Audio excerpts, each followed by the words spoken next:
मित्रांनो नमस्कार. गेल्या अनेक वर्षापासून मुंबईत, महाराष्ट्रात आणि खास करून शहरी भागामध्ये मराठी भाषा, परप्रांतीय हा विषय नेहमी चर्चेत आहे. पण आता अंतिम टप्प्यामध्ये थोडीफार काही लढाई आली आहे मराठी भाषा आणि मराठी माणूस यांच्याविषयी.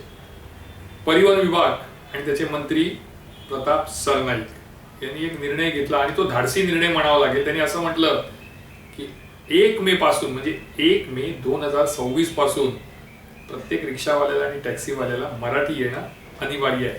जर तुम्हाला मराठी येत नसेल तर तुमचं लायसन म्हणा किंवा तुम्हाला परवाना दिला जाणार नाही. त्यांनी ही घोषणा केली आणि संपूर्ण रिक्षावाल्यांमध्ये म्हणा, टॅक्सीवाल्यांमध्ये म्हणा हाहाकार झाला. त्यांनी त्याला तीव्र विरोध केला. कारण त्याला कारणही असं होतं की शहरी भागामध्ये मोठ्या प्रमाणावर रिक्षा आहेत आणि त्या रिक्षावर चालवणारे 15 ते 20% मराठी असतील आणि 80% हे परप्रांतीय आणि मुस्लिम समाजाचे आहेत.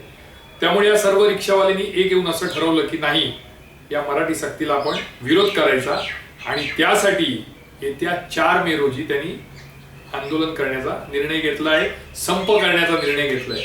या संपामुळे निश्चितपणे मुंबई, ठाणे ग्रामीण या भागातील जे सर्वसामान्य लोक आहेत त्यांना येता जाताना त्रास होणार आहे 100%. मात्र या निमित्ताने आता प्रश्न असा येतो की मनसे अध्यक्ष राज ठाकरे यांची भूमिका काय असणार. कारण राज ठाकरे हे मराठी भाषा आणि मराठीच्या मुद्द्यावर आजही ठाम आहेत. 2009ला त्यांनी जी परप्रांतीयांच्या विरोधात भूमिका घेतली होती ती त्यांची भूमिका आजही स्पष्ट आहे. त्यातच आता त्यांनी असा निर्णय घेतलाय म्हणजे 1 तारखेपासून मनसेच्या वतीने, जे मनसेचा वाहतूक विभाग आहे त्यांच्या वतीने एक मोहीम राबवली जाणार आहे मुंबईमध्ये.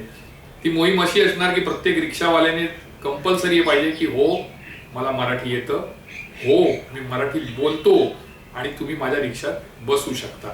म्हणजे याचा अर्थ असा झाला की राज ठाकरे यांची भूमिका स्पष्ट आहे की तुम्ही किती आरडाओरडा केला, किती संप केला तरी मराठीच्या मुद्द्यावरनं मी मागे हटणार नाही आणि त्यामुळे त्यांनी ही भूमिका घेतलेली आहे. दुसरीकडे जसे मनसे अध्यक्ष राज ठाकरे मराठीच्या मुद्द्यावरून लढत असतात, बोलत असतात, तीच भूमिका उद्धव ठाकरे यांच्या शिवसेनेची असते.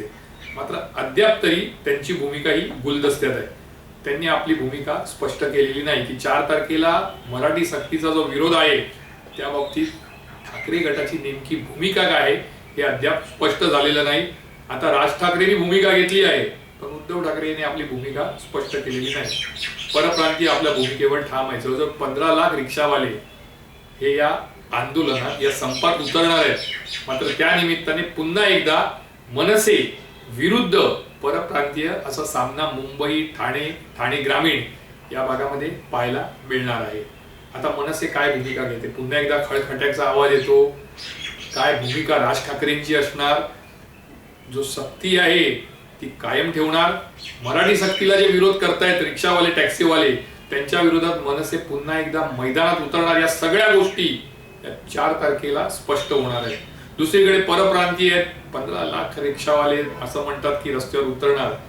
आता सरकार काय भूमिका घेणार, कारण भाजपचे जे मतदार आहेत शहरी भागात, खास करून मुंबई, ठाणे ग्रामीण, नवी मुंबई या परिसरात परप्रांतीय हे मोठ्या संख्येने भाजपचे मतदार आहेत.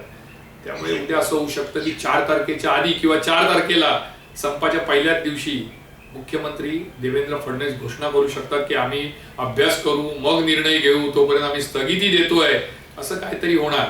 मात्र इतकं निश्चित आहे की या प्रकरणावरनं पुन्हा एकदा मराठी विरुद्ध परप्रांतीय हा वाद समोर आलेला आहे. राज ठाकरे विरुद्ध परप्रांतीय आमने सामने आलेले आहेत. राज आपल्या भूमिकेवर ठाम आहे, उद्धव ठाकरे यांची भूमिका गुलदस्त्यात आहे आणि परप्रांतीय जे रिक्षावाले आहेत किंवा रिक्षावाले आहेत, टॅक्सीवाले आहेत, त्यांनी एल्गार पुकारलेला आहे. आता याच्यात कोणाचा विजय होतो, कारण जर उद्या सरकारने हा निर्णय मागे घेतला तर तो विजय असेल परप्रांतीयांचा आणि पराभव असेल मराठी माणसाचा. कारण मराठी भाषा आहे.